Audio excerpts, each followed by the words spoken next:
रांची दिल्ली में मुख्यमंत्री हेमंत सोरेन के आवास पर ईडी के पहुंचने के बाद झारखंड की सियासी और प्रशासनिक तपिश बढ़ गई है। पूरा महकमा रेस में है। राजधानी रांची में सीएम आवास समेत कई अन्य स्थानों पर सुरक्षा व्यवस्था बढ़ा दी गई है। जगह जगह अतिरिक्त पुलिस बल की तैनाती की गई है।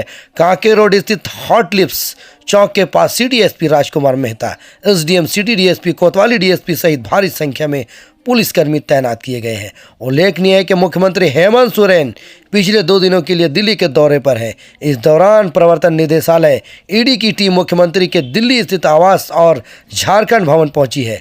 इधर सीएम को लेकर सुबह से चल रही हलचल के बीच यह भी खबर आ रही है कि सीएम 31 जनवरी को ईडी दफ्तर जाकर उनके सवालों के जवाब देंगे। बताया जा रहा है कि मुख्यमंत्री सचिवालय की ओर से अधिकृत पत्र ईमेल के जरिए ईडी के क्षेत्रीय कार्यालय को भेज दिया गया है। सीएम संभवत 31 को ईडी कार्यालय जाएंगे। इससे पहले रांची जमीन घोटाले में सीएम से 20 जनवरी को 7 घंटे तक पूछताछ हुई थी, लेकिन तब पूछताछ अधूरी रही थी।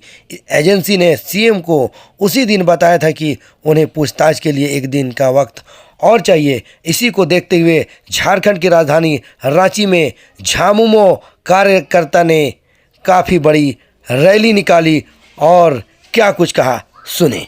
लोग का मुख्यमंत्री झारखंड का बेटा है, झारखंड का भाई है और हम लोग का मुख्यमंत्री खलनायक नहीं है, नायक है। पुष्प पर ऐसा झुकेगा नहीं। ये कि जो आज केंद्र की सरकार जो बार बार हमारे माननीय मुख्यमंत्री को परेशान करने की कोशिश कर रही है, ये बड़ी अफसोस की बात है।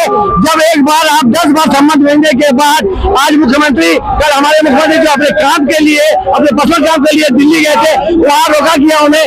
क्या समझ में नहीं आ रहा। केंद्र सरकार बार बार जो दूसरी तरफ रंग बजा रही है, इसकी जनता बहुत आक्रोश है। झारखंड की जनता और आगे वाला दिन अगर कुछ ऐसा होता है, इसका और बड़ा रैली निकाला जाएगा।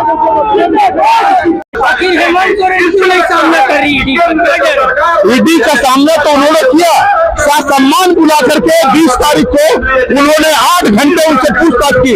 लेकिन मेरा कहना है कि 8 घंटे की पूछताछ में कौन सा ऐसा सवाल बन गया था कि ईडी चुने हुए मुख्यमंत्री को दिया हुआ जनादेश का मुख्यमंत्री को बार बार प्रताड़ित करने का काम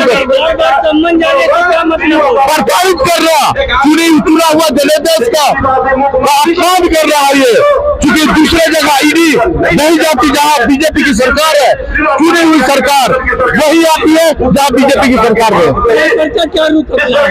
रुक जो आदेश होगा हमारे नेता हेमंत सोरेन और उनसे आँच आएगी तो हम लोग रोड पे होंगे।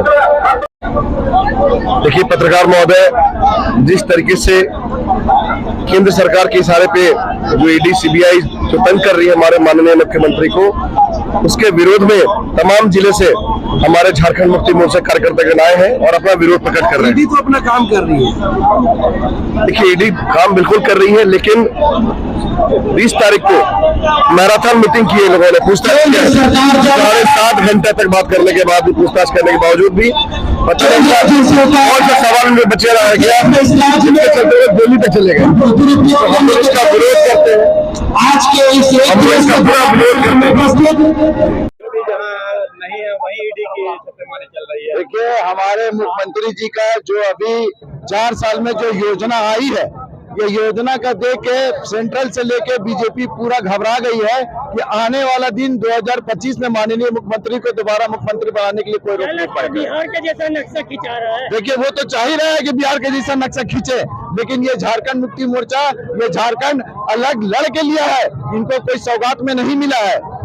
माननीय मुख्यमंत्री जी हमारे जुझारू नेता है और उनका इज्जत सम्मान है। आदिवासी मूलवासी का वो नेता है, पूरे झारखंड का चहीता नेता है। निकल के गिरफ्तारी भी हो सकती है, क्या करें? देखिए वो तो चाह ही रहा है कि मैंने गिरफ्तार करूं, लेकिन वो कोई सूरत रहे तब ना।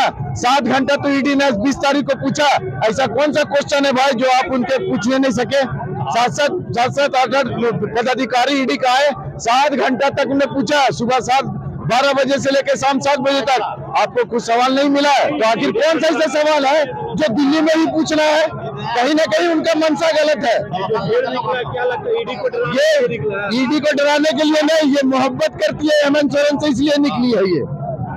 क्या होता है, हम लोग तो इंतजार ही कर रहे हैं और मजबूती से इंतजार कर रहे हैं कि आपका क्या रणनीति रच रही है उधर से। किसके इंतजार हो रहा है? ये केंद्र सरकार जो राजनीति कर रही है ईडी के ना ना ना ना पत्रकार महोदय, यही तो आप लोग सोच रहे हैं, ये केंद्र सरकार की है पूरा खेला। किसने बताया केंद्र सरकार? भाई आप लोग को भी पता है और पूरा राज्य जान रहा है कि ये केंद्र सरकार की खेला चल रही है, जिस तरह से वो खेल रही है। कार्य होता है उस पे किसी भी सरकार का किसी तरह का हस्तक्षेप नहीं होता, उस पे क्या बोलेंगे? प्रशासनिक कार्य जो बोल रहे हैं आप, चलिए आपका बात हम मान लेते हैं।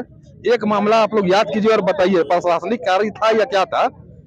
पूजा सिंघल के पास बहुत सारा पैसा पकड़ाया, ध्यान होगा आप लोगों को। तो उनके सीए को ईडी गिरफ्तार करके कोर्ट ले जा रही थी पेश करने के लिए। जब आप ही लोग लाइव पूछे उनसे ये पैसा पकड़ाया किसका है, तो सीए साहब ने क्या बोला कि ईडी के लोग दबाव बना रहे हैं कि बोलिए ये पैसा हेमंत जी का है। देखे ना लाइव चला, तो ये फंसाने की तो पराकाष्ठा आप निश्चिता की हद पार कर गए हैं। तो आप नहीं, फंसाने की बिल्कुल काम हो रही है। लोग भी तो गिरफ्तार हुए इसी प्रकरण तो हुए तो अजीत पवार चक्की पीसिंग, कहाँ चक्की पीस रहे हैं जरा बताइए हमको। पहले तो सुन लीजिए, हाँ सुनिए, अरे भैया तो वही तो बता रहे हैं, सुन तो लीजिए। अजीत पवार चक्की पीसिंग, नारायण राले को जेल भेजे, प्रफुल्ल पटेल को जेल भेजे, भानु प्रताप शाही को पकड़ के जेल भेजे। देखिए ये सब ना विपक्ष के लोगों को परेशान करना, फंसाना, बदनाम करना। बीजेपी का प्रोपेगेंडा क्या है? दूसरों को बदनाम करो और मोदी और बीजेपी का चेहरा चमकाओ। तो ये सब लोग समझते हैं, ऐसा थोड़ी ना है कि समझ में नहीं आता है। आप बोलते हैं ईडी, अरे भैया ईडी इतना निष्पक्ष है तो जरा अमित शाह के पुत्र का जांच कर ले। 50,000 से 50,000 करोड़ की संपत्ति का मालिक वो कुछ महीने में कैसे बन गए? अगर इतना ईडी निष्पक्षता से काम करते तो जरा जैसा के ऊपर जांच करके बताएं। ईडी को क्या मैसेज देना चाहिए? ईडी को बोलेंगे कि एकदम जो जेन्युइन काम है वो